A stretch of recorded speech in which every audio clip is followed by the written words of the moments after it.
Welcome back to At Home with the Dogganses. Hello, friends. And welcome back to Things We Kinda Remember. Indeed so. Now, for those of you who only kinda remember this series, Things We Kinda Remember is the sub-series where we talk about something we remember, but we do no further research on it. Yeah.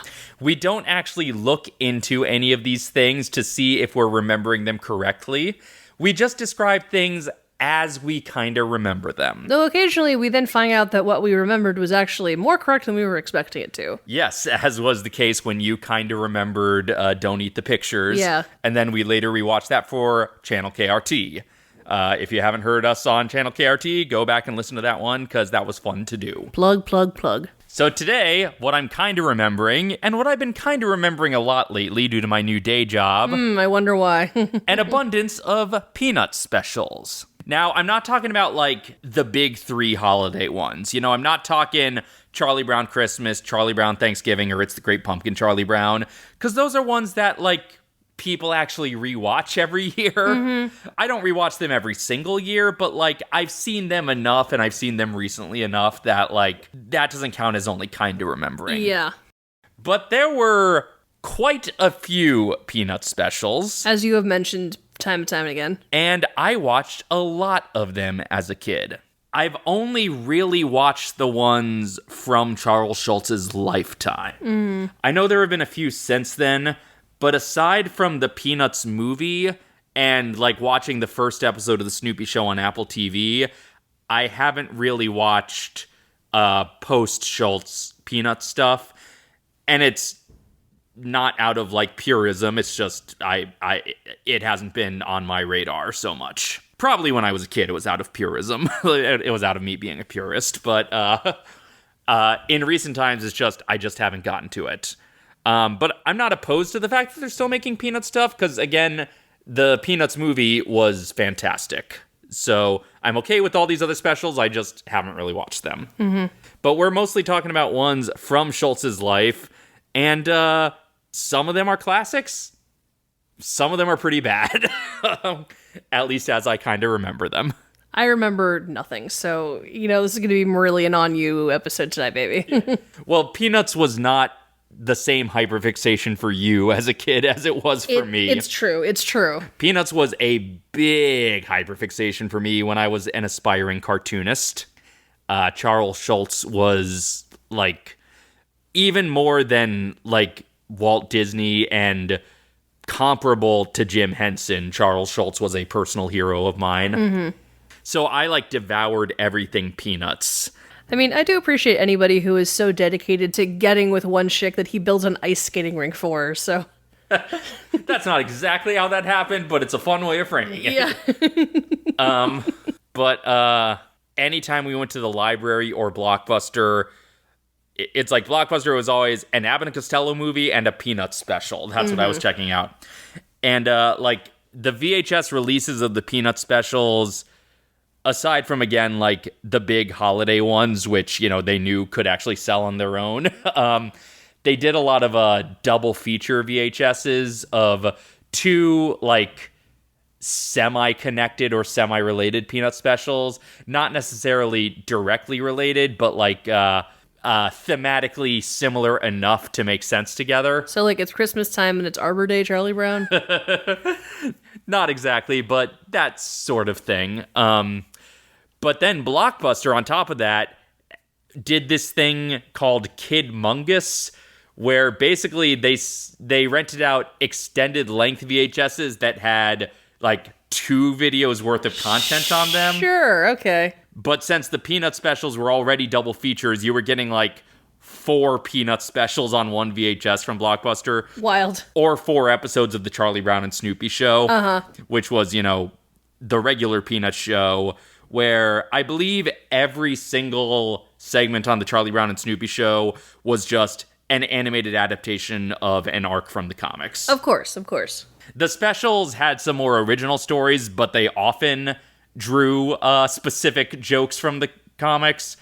But Charlie Brown and Snoopy show, I think, was all just straight adaptation. But some of the specials I kind of remember. One that I remember a little more, not because we owned this special on video, but because I owned the storybook adaptation of this special, was You're in Love, Charlie Brown, which I think is seen as one of the kind of iconic classics. It is all about, Charlie little Brown. redheaded girl. Yeah, Charlie Brown pining for the little red-haired girl. And much of the 2015 movie kind of drew its structure from You're in Love, Charlie Brown. Mm-hmm. You don't actually see the little red-haired girl in this special because you never saw her in the comics. And at this point, you still didn't see her in the specials, although that would change, as we'll get to in a moment. But yeah, we had the storybook and we checked out the video a couple of times. So I had seen it a handful of times and read the book many times. And it's, just the special is just 20 minutes of Charlie Brown being a human disaster because he has this crush he doesn't know how to deal with. Mood. And, Linus tries to be supportive. Lucy and Violet less so. Because the theme song is, this like, You're in Love, Charlie Brown. Do-do-do-do. This very like late 60s, early 70s tune. Yeah. Which is part of the Camp Snoopy music loop, the instrumental of it. So that tune gets stuck in my head a lot lately. But then at one point in the special, when Linus calls Lucy and Violet out for teasing Charlie Brown, it's like, give Charlie Brown a break. He's in love right now. And then that just has them mock him more by singing to the tune of the theme song, like, You're in love, Charlie Brown. No one could love that clown. It's just utter cruelty. Utter cruelty. Bitches, every single one of them. But of course, the special ends with, it's the last day of school. Charlie Brown rushes to the bus to try to talk to the little red-haired girl before she leaves. Everything's lost in the crowd. He doesn't get a chance to, but then he realizes that he's holding a note that she put in his hand in the commotion that says, I like you, Charlie Brown. Aww, so cute. Signed little red-haired girl, because this was before Schultz gave her an actual name. Yeah. And the credits is he's like dancing all the way home, all excited. Boy, everything's going to be great in September. We're going to be friends and we're going to blah, blah, blah. And he's dancing all the way home. And then after the credits, he's just like, good grief, how am I going to live until September?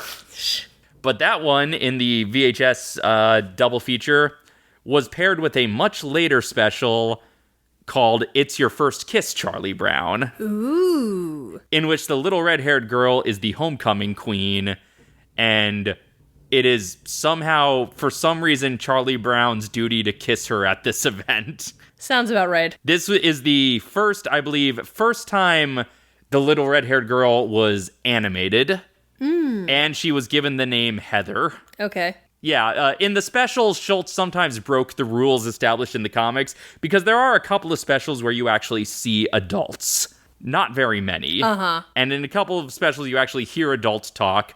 Most of them, it's still the wah, wah, wah, wah, wah, wah, but basically, the rules of the specials were looser than the rules of the comic strip. So the comic strip, you never saw the little red-haired girl, except once in silhouette in, like, the second to last year of the comics run.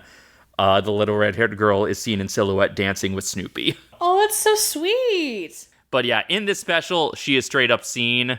I don't think she has any lines. I don't think she's given a voice in this special, but she's visible, and she's named Heather.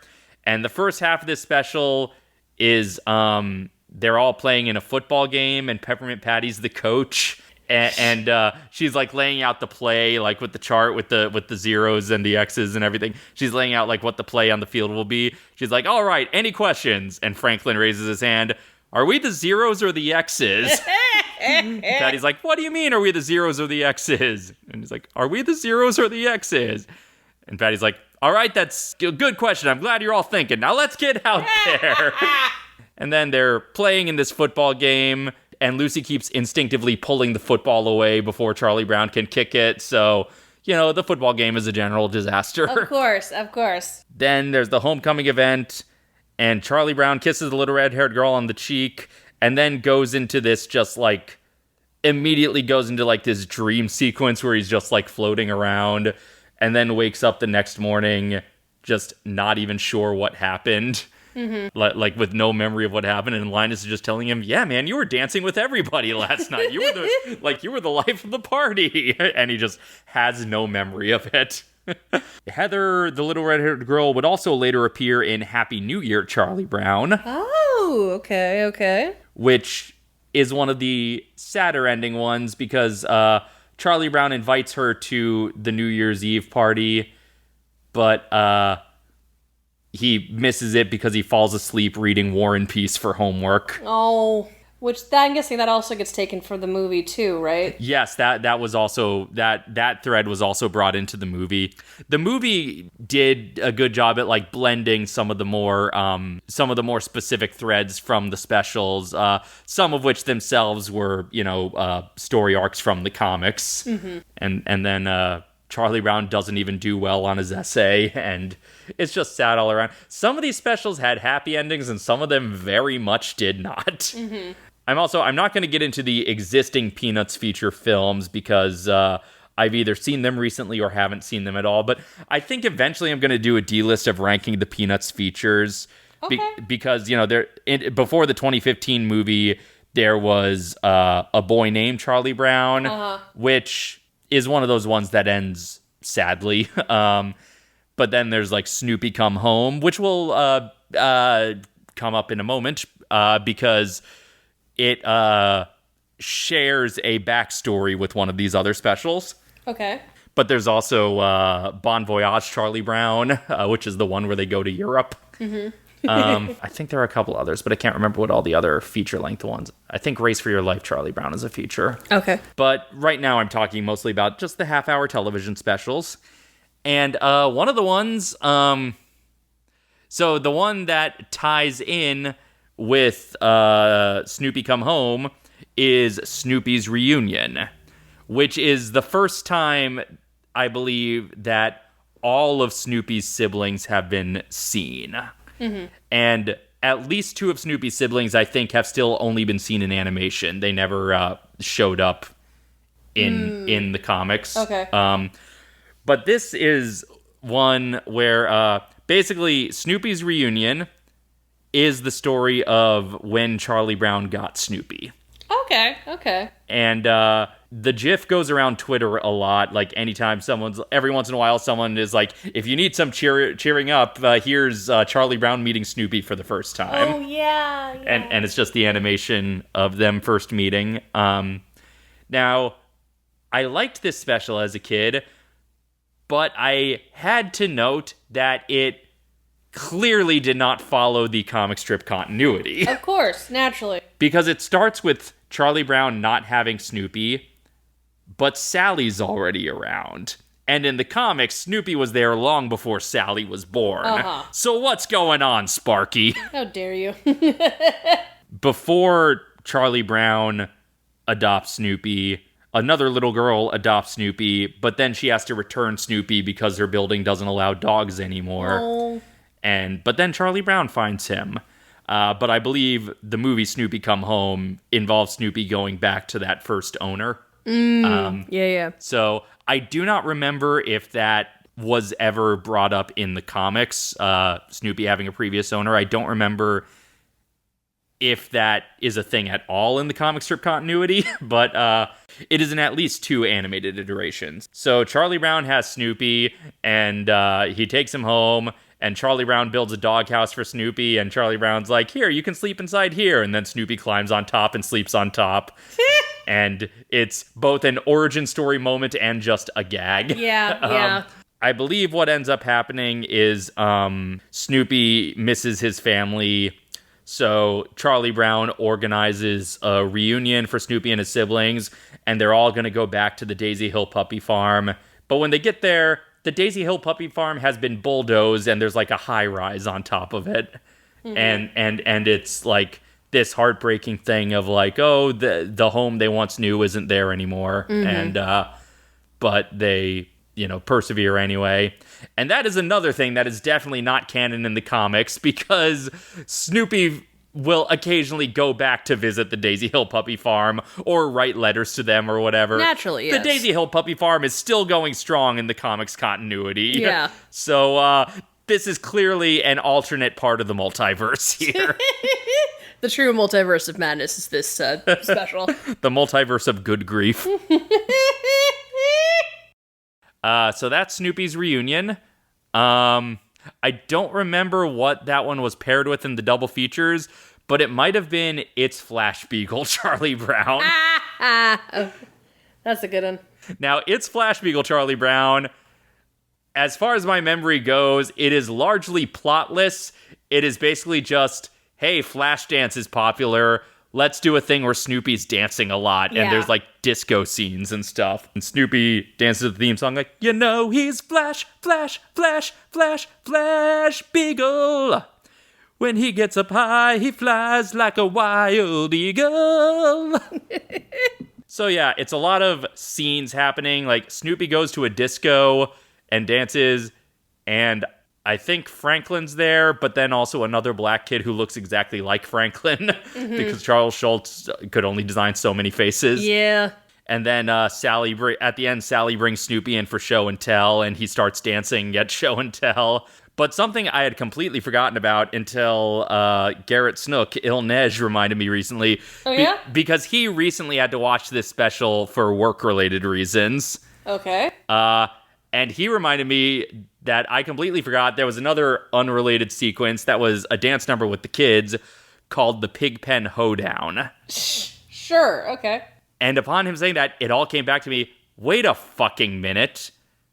I know the Pigpen Hoedown because in that Lucy Camp Snoopy show that I riffed, or that I'm riffing in the Blitz California, and I already did it as a Throw Forward Thursday, they do the Lucy Hoedown. And I'm like, wait a second, did they just give the Pigpen Hoedown to Lucy? And I double checked, and sure enough, it's the same song, and I need to address this in the final version of the riff. Because one of the lyrics is, because the chorus is like, when you're doing the Pigpen Hoedown, you need a caller you can trust, because when Pigpen does a hoedown, he really kicks up some dust. Which is a line that makes sense for Pigpen, but then when they do it as the Lucy Hoedown, they just keep it as kicks up some dust, and that's not a joke anymore. No. That's just saying things. Facts. And I need to address that in the final version of the riff, and I need to research all the other songs and all these shows to see if any of the others come from Peanut specials that I just forgot about. Uh-huh. But yeah, this was a part of Flash Beagle that I completely forgot about because it had so little connection to the rest of the thing other than being about dancing. Mm-hmm. Another one that might have been paired with Flash Beagle was called He's Your Dog, Charlie Brown.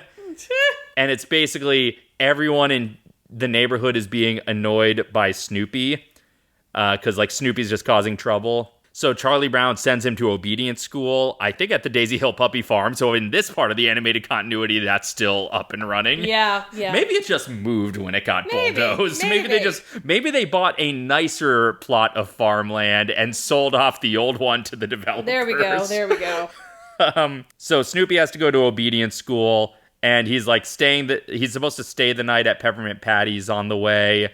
Except he just ends up staying indefinitely at Peppermint Patty's and causing trouble.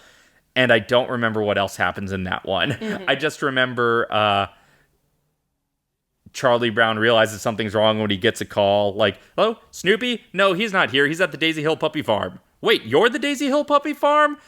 I don't understand. Snoopy was on the way. He just stopped for a minute at Peppermint Patty's. And he's like, wait, and hangs up and calls Peppermint Patty. And I don't remember what else happens in that one. Mm-hmm. Another one that was paired with one of these, I don't remember which. There was one called You're the Greatest, Charlie Brown, where Charlie Brown has to compete in a school decathlon. Mm-hmm. And the whole special is him not doing great in the decathlon, and this other older kid keeps bullying him and calling him Pumpkinhead. But Marcy keeps saying encouraging things to him. And I think it just ends with Charlie Brown doesn't win, but it ends on a positive note with Marcy saying, like, oh, you're the greatest, Charles. And I'm sure there's also just gags of Snoopy doing sports along the way.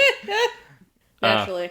Another one I remember very fondly that I remember being really funny, even though it had an inexplicable title, There's No Time for Love, Charlie Brown. Okay. I don't know what the title had to do with anything else in the special, but this was basically just a stressed out about school special. Uh-huh. So like the first half of it is all just gags that are mostly taken from comic strips of like things being hard at school. Mm-hmm. But then the bulk of the special is they're going on this field trip to the art museum. Mm-hmm. You know, they get off the bus for the field trip, and all the kids go into the art museum, except Charlie Brown, Sally, Marcy, and Peppermint Patty, and Snoopy accidentally go into the wrong building and go into the supermarket thinking it's the art museum. And it's a lot of very funny gags of them just mistaking supermarket things for art. Delightful. And it's a whole sequence of Snoopy just like getting behind the register at the supermarket to this whole song. Joe Cool, after school, working in the supermarket, breaking the rules. This is one of 2 specials to have a variant of that Joe Cool song, because there's also one in You're Not Elected, Charlie Brown, which I'm not covering here because I've seen it somewhat recently because I used clips from it in one of the riffs. I don't know which of these specials came first, so I don't know which is the first version of the Joe Cool song, but at least one of the Joe Cool song variants is also part of the Camp Snoopy music loop. Of course. And basically, they have to write this report on this museum. Then at one point, it cuts back to Linus and Lucy in the actual museum. And Lucy is, like, looking around. Is like, I'm not used to pictures that don't move or have commercials. And like, has anyone seen Charlie Brown? Oh, wait, there he is. And it's, like, a piece of art that's, like, a sphere sculpted on something. And so, yeah, a lot of funny gags. And when Charlie Brown realizes that they were at the supermarket instead of the museum, he's worried he's going to fail his report on it. But instead, he gets an A because the teacher thinks it's very creative to compare everything to supermarket items. Mm-hmm. So that ends well. Another one that I didn't own the video, but I owned the book adaptation of, that was not quite a storybook and not quite a comic book. It was like panels from the special with like the captions underneath for the dialogue. Okay. It was kind of like a storyboard, but with actual screenshots was the book I owned. But this special was It's a Mystery, Charlie Brown. Okay. And this special is basically Woodstock builds a very fancy nest. Sally takes the nest because, like, for a school report because she thinks it's like prehistoric or something. Mm-hmm. So then Woodstock gets Snoopy to be the detective to find out who stole the nest. Nice. And it's a lot of shenanigans of Snoopy in this Sherlock Holmes outfit, just like going from house to house, wreaking havoc, looking for clues for the nest. Naturally. But then when they find out Sally took the nest, and Sally's like, well, like, I deserve the nest. Like, I need it for my homework, or I need it for show and tell. So they go to, Lucy turns her psychiatry booth into a courtroom. Mm-hmm. And in a scene that might be one of the funniest scenes from a Peanuts special. I remember vividly, again, more from the book than from the actual animation, but I remember seeing the cartoon that the book was a pretty verbatim adaptation of it in this part. I remember it very well. Lucy is the judge. Linus is the stenographer. Like, Lucy comes in like, oh yay, the court is now in session, blah, blah, blah. And Snoopy is Woodstock's lawyer. And Snoopy presents his case as like this typed out document with all this like just Latin babble. Like we can ipso facto e pluribus unum. Like Lucy's just reading through it. And then halfway through is just like, oh, good grief, and tosses it away. And then turns to Sally like, all right, Sally, what's your case? And Sally's like, I say finders, keepers, losers, weepers. He's like, a very strong case indeed. Will the stenographer please read back the minutes? And Linus is just like, actually, I just got to the oh yay, and what comes after oh yay? And Luce is like, oh, good grief. Okay, you said ipso facto and e pluribus unum. And then turns to Sally, and you said that stuff about weepers. And I believe that is my dad's favorite Peanuts joke because I have heard him quote that one multiple times. That is no surprise to me for Greg Gansel, so yes. For Gregory Gansel, it is a very him joke. So Lucy rules that Woodstock gets to keep his nest. And so Sally instead brings Snoopy into show and tell and does a demonstration of Pavlov's experiment with him. It's kind of like a structurally all over the place special, but it's just got really good gags in it. Yeah. Maybe it's got other parts that aren't as funny. I don't remember. I don't remember the beginning. I remember like when Snoopy is investigating for clues and he's looking around Peppermint Patty's house. Peppermint Patty's like, "Oh, cool, we're playing cops and robbers. Here, let me get my robber mask," and is just like wreaking havoc with Snoopy. Another special, I think one of the double features, I don't remember what the first special was called, but it was where Snoopy starts dating a poodle named Genevieve. And then the second one was when Genevieve comes back and it's Snoopy's getting married, Charlie Brown. Mm-hmm. And this is based on a comic strip arc where Snoopy was engaged to Genevieve. In the comic, like, basically it all leads up to Snoopy's wedding. In the comic, Genevieve leaves Snoopy for Spike and then leaves Spike for a coyote. In the special, I guess to make it, to keep Spike as a more sympathetic character, Genevieve just leaves Snoopy for an off-screen dog. But either way, Snoopy gets left at the altar. Uh-huh. And this is something I reference occasionally at work. If I am hosting Snoopy, sometimes a teenager will, like, just as a gag, get on one knee and propose to Snoopy. And I'll just be like, "Oh, Snoopy, remember what happened last time you got engaged? You were left at the altar. It wasn't pretty." No.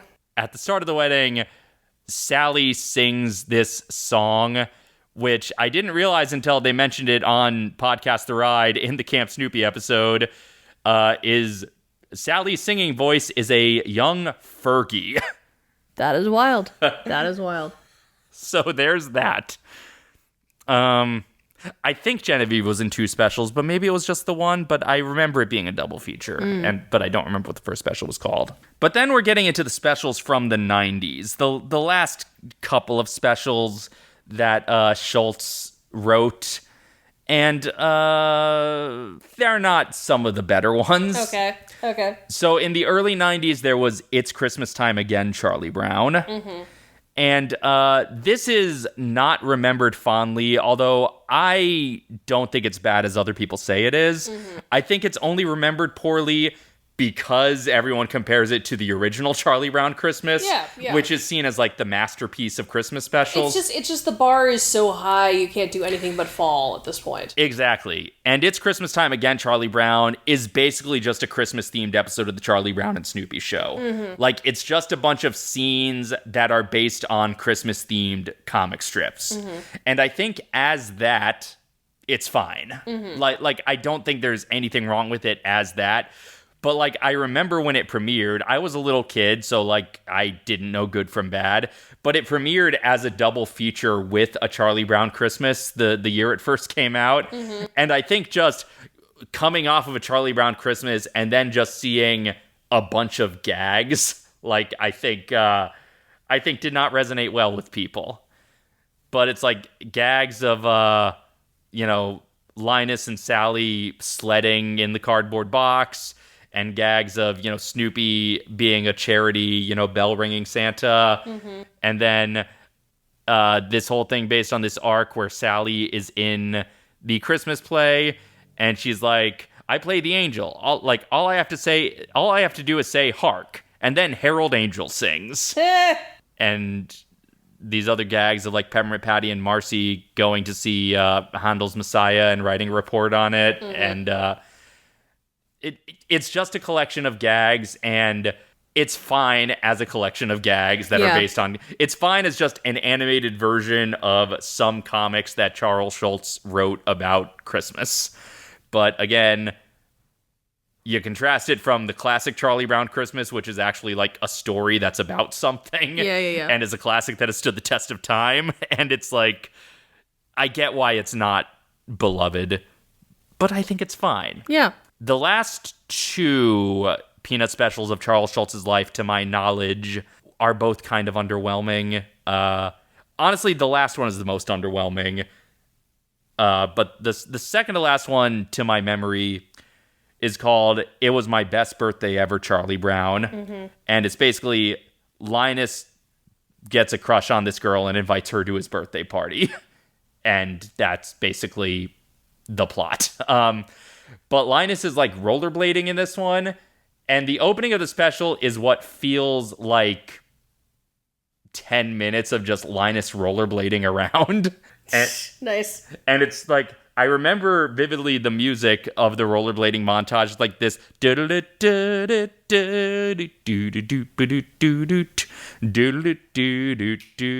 And I remembered that. So sure enough, I recognized it when, yes, it too is part of the Camp Snoopy music loop. Naturally. Apparently, I have been told by people I work with that they have access to a lot from the Peanuts library, but they can't use any songs from You're a Good Man, Charlie Brown. Huh, okay. Because the Broadway licensing is separate or something. Oh, that makes sense. That makes sense. But I guess they can use anything from basically any special, or at the very least, there's a lot of stuff from specials they can use.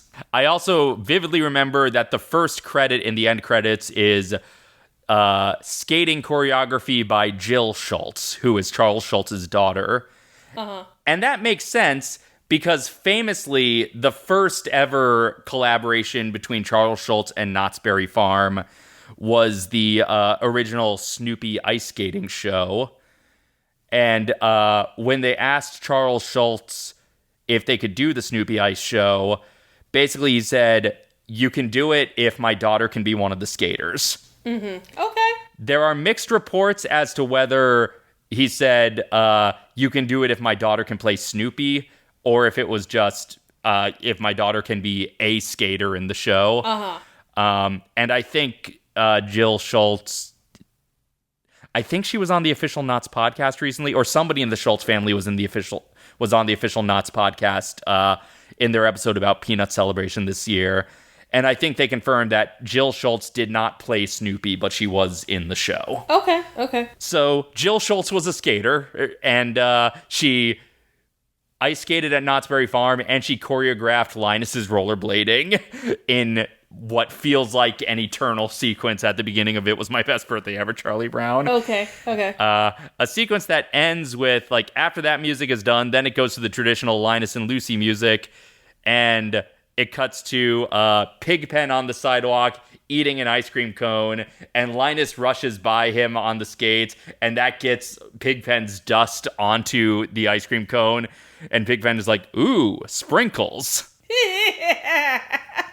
But yeah, the plot of the special is like, while Linus is skating around, he hears this girl named Mimi singing opera, and immediately falls in love with this girl, and then invites her to his birthday party, and she doesn't show up until the very last minute, and basically makes a drive-by appearance. But the other gag I remember from the special is when Linus is sending out the invitations, and Sally gets her invitation, and she looks at his, and she's like, she goes to Charlie Brown, it's like, "What's this? What does RISVP mean?" And Charlie Brown's like, "It's not RISVP, it's RSVP. It's an invitation to Linus's birthday party." So then Sally goes to the phone and calls Linus, and Linus picks up, "Hello," and Sally just says, "RISVP." And I believe there are several more instances throughout the special of Sally just saying RISVP. And then the final Peanut special, made during Schultz's lifetime, is the extremely underwhelming, like, maybe would have been fine just as another one of these, but, like, for this to be the note that Schultz's animation career went out on is just disappointing. Yeah. Because it's the Pied Piper Charlie Brown. Sure. And this begins with Sally wanting Charlie Brown to read her a story, and she picks up two books, War and Peace, because War and Peace is just a big part of the Peanuts lore. Yeah. War and Peace and the Pied Piper. And Charlie Brown's like, "Well, which one do you want me to read you?" And then she weighs them both on the scale. And because Pied Piper weighs less, she wants Charlie Brown to read that. And so he starts reading about how the town was overrun by rats. And Sally's like, "Ew, no, I don't want a story with rats." And then Charlie Brown just starts making up his own version of the story. It's like, fine. Then it was overrun by mice, soccer playing mice. And it's just this again, interminable sequence, it feels like, of just mice going around this town causing shenanigans with their soccer playing. And the mayor of this town and his like town council, again, adults who are seen in animation, are just like what are we gonna do about these mice? We need one of those Pied Pipers I keep hearing about. And so Snoopy is the Pied Piper, except he doesn't have a pipe; he has an accordion. And he lures all the mice out of town. And then, much like in the real Pied Piper story, they stiff him on pay. But instead of luring the children out of town, Snoopy then lures the mayor and his councilman out of town and just lures them to the side, pulling them along, having them singing Down by the Old Mill Stream. And it's weird. Yeah, weird. It's not one of the more creative Peanuts specials, and I don't know if Schultz had a contractual obligation or if he actually thought this one would be fun, but he was like 100 years old at this point, so, you know... Who's to say? He had a long legacy, and this doesn't taint his legacy. It's just sad, kind of, that this was the last special he wrote, because it that's pretty much its only noteworthy thing, is being the last special Charles Schultz wrote. It's kind of like how Arthur Lawrence ends his career on a terrible Thin Man musical as opposed to the highlight of West Side Story. Yeah. Exactly. So those are the Peanut specials I kind of remember. I know there are others I don't even remember. There are some I never saw, but like read the books of. That might be like the next sub-series is like things we've never seen, and then we just sort of feature cast and what it's actually about. So. Oh, I forgot about the entire series from Peanuts, which I think replaced Charlie Brown and Snoopy show, which was This Is America, Charlie Brown, which was like every hosted special... by Borat? No, hosted by Donald Glover. No, it was every special. It was basically just a bunch of like American history lessons. So there was like This Is America, the Smithsonian, which is just the Peanuts kids taking a tour of the Smithsonian. Subject you wouldn't know anything about at all, darling. Not at all. And I remember I hate museums. Museums are the worst. You hate them when they don't hire you. Yeah. They can go fuck themselves for all I care. But I just remember they're looking at the Apollo exhibit, and Charlie Brown's like, that's odd. It says that the capsules on this mission were named Charlie Brown and Snoopy, which, you know, is true, that in real life they were named after the characters. But like in the special, they're just like, wow, that's a weird coincidence. Of course. But then later on, they're at an exhibit on newspaper comics, and there's a Lucy pulling the football comic on the wall, and Lucy's just like, why is there a picture of us on the wall, Charlie Brown? But then there was also This Is America, the Mayflower. Joy. Which, the Peanuts kids are the kids on the Mayflower, and it's the, it's the whitewashed version of Thanksgiving where, Squanto shows up all friendly and everybody's happy to see each other. Naturally, yes. And it's, I don't, like, this is the version of history that was being taught at the time. This is probably the version of history Charles Schultz himself was taught. It's we know better now. Yes, we do. And yeah, there were a whole bunch of This Is America, Charlie Brown. Like, there was a Wright Brothers at Kitty Hawk one. There was... a whole bunch. And countless other specials. You're Not Elected, Charlie Brown, as I mentioned, which was based on an arc from the comics where Linus is running for school president. And the difference between them is, in the comics, Linus loses the election. In the special, he actually does win. But, of course, being class president is not all it's cracked up to be. But in the comics, he loses the election because in his final campaign speech, he decides to talk about the Great Pumpkin. Of course. A whole bunch of Peanut specials. Some I don't even remember now. I guess, Be My Valentine, Charlie Brown is also, one of the big holiday ones. It's the Easter Beagle, Charlie Brown. Again, the holiday ones, I feel like, made more of a lasting impact than just these weird little, like, Flash Beagle, Pied Piper... going to a supermarket and thinking it's a museum ones.